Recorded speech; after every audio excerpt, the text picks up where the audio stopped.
खुद से जीतने वालों को मेरा सलाम और प्रणाम। वीरान जंगल, भटकाने वाले रास्ते और पीछा करने वाली परछाइयां, एक ऐसा सफर जिस पर जाने वाला कभी वापस नहीं लौटता। एक नया भिक्षु आत्मविश्वास के दम पर इस अनजाने सफर पर निकल पड़ा। क्या ये जूनियर भिक्षु एक लक्ष्य पर फोकस कर पाएगा या बाकियों की तरह खो जाएगा? पहली परीक्षा, खतरों का खत। एक दिन मुख्य आश्रम में दूर देश से संदेश आया कि जंगलों के पार स्थित एक स्कूल और आश्रम में एक काबिल भिक्षु की जरूरत है जो वहां मैनेजमेंट और अन्य काम संभाले। गुरुजी ने प्रसन्नता से सब भिक्षुओं को ये बात बताई और कहा जो भी जाना चाहता है वो मुझे अपना नाम बता सकता है, लेकिन किसी ने अपना नाम नहीं दिया। तब गुरुजी ने पूछा, तुम सब इतने डरे हुए क्यों हो? तो शिष्यों ने सर झुकाकर कहा, गुरुजी, वहां पहुंचने का रास्ता बहुत विचित्र और भटकाने वाला है। हमने सुना है जो वहां जाता है वापस नहीं आता। ये कहकर सब शांत हो गए। उसी शाम एक नया भिक्षु अकेले में गुरुजी से मिलने आया और उसने हिम्मत करके कहा, गुरुजी, अगर कोई तैयार नहीं है तो मैं जाने को तैयार हूं, लेकिन मुझे रास्ते में सहायता की जरूरत होगी। गुरुजी ने उसे देखा। उस लड़के में आत्मविश्वास चमक रहा था। थोड़ी सोच विचार के बाद गुरुजी ने कहा, ठीक है, लेकिन मेरी 2 शर्तें हैं। पहली शर्त, तुम्हारी सहायता के लिए तुम्हारे साथ 4 भिक्षु जाएंगे, लेकिन जब भी तुम किसी एक से मदद मांगोगे तो वो सिर्फ एक बार मदद करेंगे और लौट आएंगे। दूसरी शर्त, एक बार यात्रा शुरू करने के बाद तुम वापस नहीं लौट सकते। या तो आश्रम तक पहुंचो या फिर वापस यहां मत आओ। गुरुजी ने कहा, एक और शर्त, दूसरे आश्रम पहुंचने के बाद हमें सूचित करना और बताना कि किस भिक्षु की सीख ने तुम्हारी सबसे ज्यादा मदद की। नए भिक्षु ने हाथ जोड़कर कहा, मैं आपकी तीनों शर्तें स्वीकार करता हूं। अगले ही दिन एक जूनियर भिक्षु और उसकी मदद करने के लिए 4 सीनियर भिक्षु सब साथ मिलकर यात्रा पर निकल पड़े। कुछ दिनों तक यात्रा सामान्य रूप से चलती रही। बीच में नदी, नाले, गांव, जंगल मिलते रहे। लेकिन एक दिन जूनियर भिक्षु हड़बड़ाया हुआ एक सीनियर भिक्षु के पास पहुंचा। उसकी आवाज में घबराहट थी। उसने कहा, भंते, लोग कह रहे हैं कि आगे का जंगल शापित है।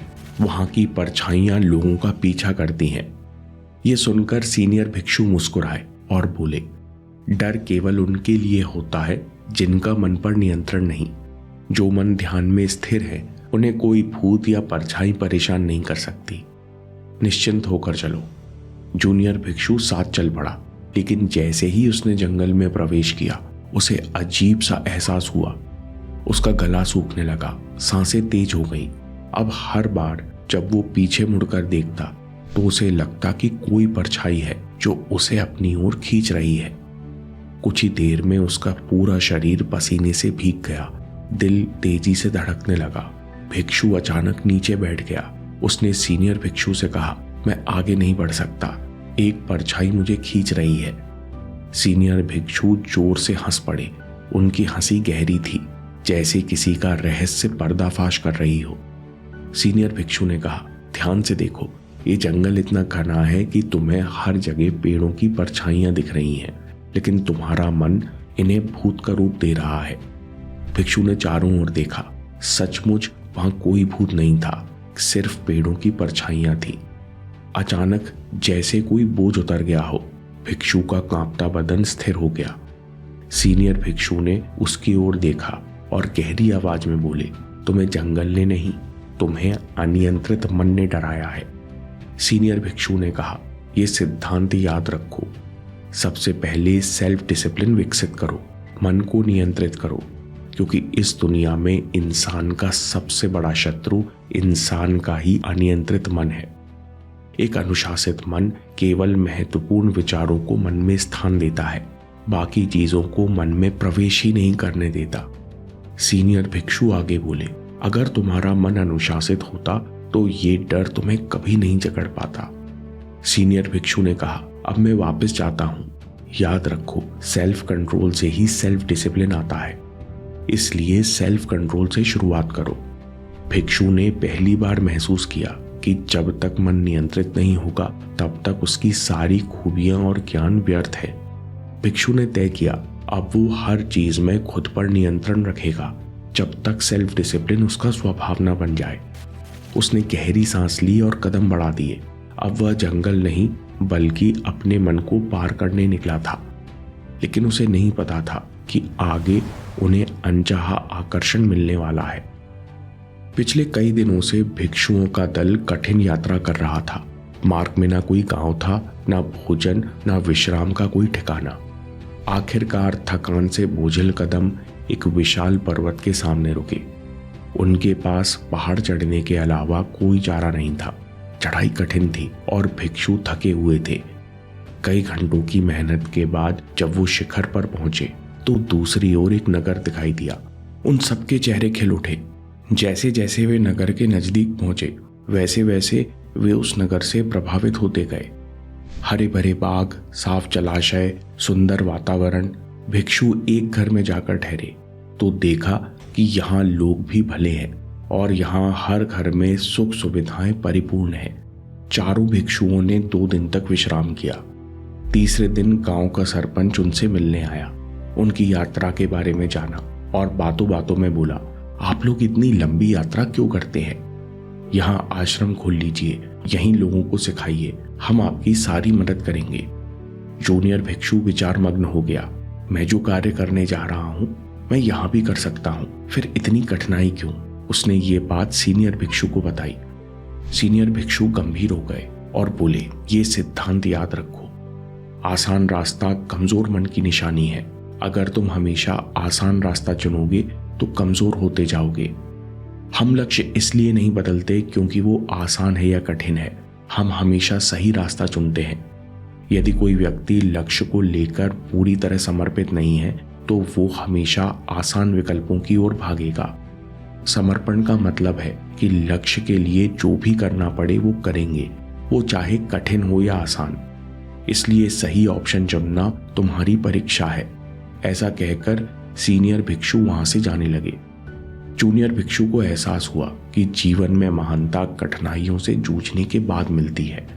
उसने दृढ़ निश्चय किया कि मैं हमेशा संघर्ष का मार्ग चुनूंगा और लक्ष्य पूरा करूंगा। उसी क्षण जूनियर भिक्षु भी बाकी 2 सीनियर भिक्षुओं के साथ वो नगर छोड़कर आगे निकल गया। बुरी संगति का मीठा जाल। भिक्षु कुछ दिनों से वीरान जंगल में चल रहे थे, तभी उन्हें कुछ लोगों का ग्रुप मिला। उनके लीडर ने कहा, हमारे साथ चलो, आपको सुरक्षा और सुविधा की कोई कमी नहीं होगी। भिक्षुओं को यह प्रस्ताव अच्छा लगा, वे उनके साथ हो लिए। शुरुआत में सब सामान्य था, कोई चिंता नहीं थी, लेकिन जल्द ही सीनियर भिक्षु को एहसास होने लगा कि ये लोग लापरवाह हैं।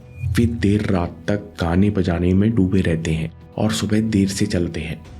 एक युवा भिक्षु जिसे अकेलापन अखर रहा था, धीरे धीरे उनकी संगति में रमने लगा।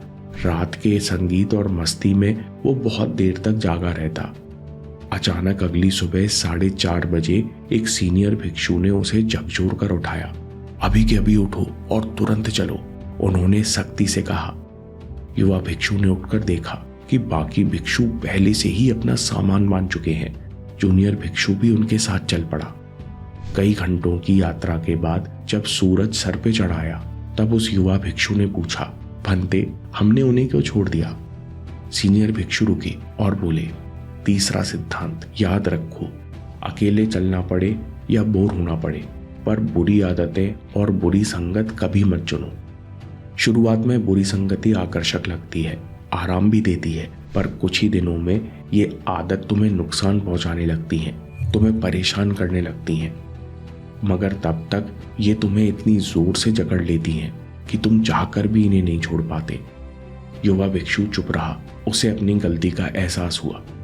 शर्त के अनुसार सीनियर भिक्षु भी जाने लगे। उन्होंने पीछे मुड़कर देखा और कहा, मैंने तुम्हें सच बता दिया, अब निर्णय तुम्हारा है। वे वापस लौट गए और युवा भिक्षु उनके शब्दों को मन में बैठाकर सही रास्ते पर आगे बढ़ गया। अब एक जूनियर और एक सीनियर भिक्षु बचे थे। वे दोनों आगे बढ़े, लेकिन अगले ही दिन युवा भिक्षु ने एक छोटी सी भूल की जिसका दोनों को बड़ा नुकसान हुआ। हुआ यूं कि अगले दिन दोनों भिक्षुओं ने नदी तट पर स्नान किया। उसके बाद वो आगे बढ़ने लगे और शाम होते होते जब रास्ता देखने की बारी आई तो जूनियर भिक्षु का चेहरा उतर गया। मैप कहाँ है? जूनियर भिक्षु ने इधर उधर देखा, फिर याद आया कि रास्ता देखने के चक्कर में मैंने मैप नदी के किनारे ही छोड़ दिया। सीनियर भिक्षु शांत आवाज में बोले, कोई बात नहीं, अब अपनी बुद्धि लगाओ और सही रास्ते का पता करो। जूनियर भिक्षु ने कोशिश की, लेकिन आगे रास्ता भटक गया, जिससे दोनों परेशान हुए। अब जूनियर भिक्षु के मन में चल रहा था कि मैं इतनी जरूरी चीज कैसे भूल सकता हूं। अगर मैं इतना लापरवाह हूं तो मैं किसी आश्रम को कैसे संभाल पाऊंगा। यह सोच सोचकर उसे समझ आना बंद हो गया और वो सर पकड़कर वहीं बीच रास्ते बैठ गया। सीनियर भिक्षु ने उसे ध्यान से देखा और शांत स्वर में बोले, अगर तुम गलतियों के बारे में ही सोचते रहोगे तो तुम और गलतियां करोगे। गलतियां सुधारने का सबसे अच्छा तरीका है अपने हर कर्म में सचेत रहो। अलर्टनेस ही समाधान है, चाहे वो बोलने का तरीका हो या चलने का तरीका या सोचने या कोई काम करने का तरीका। जब हम हर पल सचेत रहते हैं तो बीते हुए पलों की पकड़ अपने आप ढीली पड़ जाती है। अपने छोटे छोटे कदम को देखो, वही तुम्हें मंजिल तक ले जाएंगे। भिक्षु ने सर उठाया, गहरी सांस ली और बोला, अब मैं हर कदम पर अलर्ट रहूंगा। सीनियर भिक्षु मुस्कुराए और बोले, यही सही रास्ता है। ये कहकर सीनियर भिक्षु भी जाने लगे। अचानक खुद को अकेला पाकर जूनियर भिक्षु ने चिंतित होकर पूछा, अब मैं आगे का रास्ता अकेला कैसे तय करूंगा? सीनियर भिक्षु ने जवाब दिया, हम सबके जाने में ही तो आखिरी सीख है, तुम खुद ही सोचो। जूनियर भिक्षु ने बोला, मैं खुद पर भरोसा करूंगा और प्रयास करता रहूंगा। मैं किसी न किसी तरह रास्ता निकाल ही लूंगा। सीनियर भिक्षु ने कहा, यही आखिरी सीख है। जब तुम आत्मविश्वास से यात्रा करते हो और हर दिन सीखे हुए सिद्धांतों का अभ्यास करते हो तो जरूरत पड़ने पर सारी सीख अपने आप याद आ जाएंगी। जूनियर भिक्षु ने नमस्कार किया और वो खुद ही रास्ता खोजते हुए आगे बढ़ गया। 1 हफ्ते चलने और कई मुश्किलों को पार करने के बाद वो सुदूर आश्रम पहुंचा और तीसरी शर्त के अनुसार वो गुरुजी को पत्र लिखने बैठा।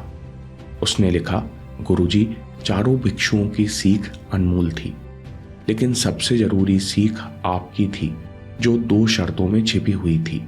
आपकी पहली शर्त कि तुम वापस नहीं आ सकते, यानी इस शर्त के कारण मेरे पास हार मानने का ऑप्शन ही नहीं बचा था, इसलिए मैं सभी चुनौतियों को पार करता चला गया। दूसरी शर्त, भिक्षु एक बार मदद करके वापस लौट आएंगे, यानी मुझे सिद्धांत सीखने याद रखने का एक ही अवसर मिलेगा। इस शर्त के कारण मैं हमेशा सतर्क रहा और जो भी सीखा उसे अभ्यास करने की कोशिश करता रहा। इसलिए आपकी ही कृपा से मैं ये यात्रा पूरी कर पाया। दोस्तों, जब आप खुद को जानना शुरू करते हो तो आपको पता चलता है कि अनंत के साथ आपका गहरा संबंध है और आपकी आंतरिक शक्ति का सोर्स भी अनंत है। आत्म की अनंत शक्ति। स्वामी विवेकानंद का अगला वीडियो जरूर देखिए या बात के लिए सेव कर लीजिए। आपके समय से कोई वीडियो, कोई ऐप, कोई न्यूज़ कीमती नहीं है। मैं काम के किस्से लाता रहूंगा। हम जीतेंगे।